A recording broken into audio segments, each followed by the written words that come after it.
Perwisyo talaga tong mga smoke belching na to eh. Sa ano eh. Sasagad-sagarin pa talaga yung paano ng accelerator para umusok lang eh. Gago talaga.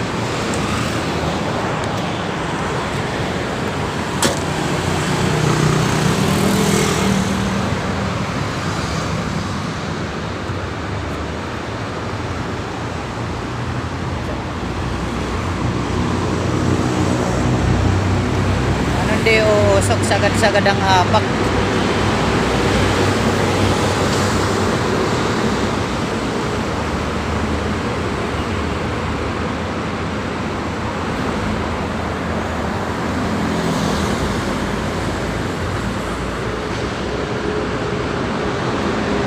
Bagsak na naman. 2,000.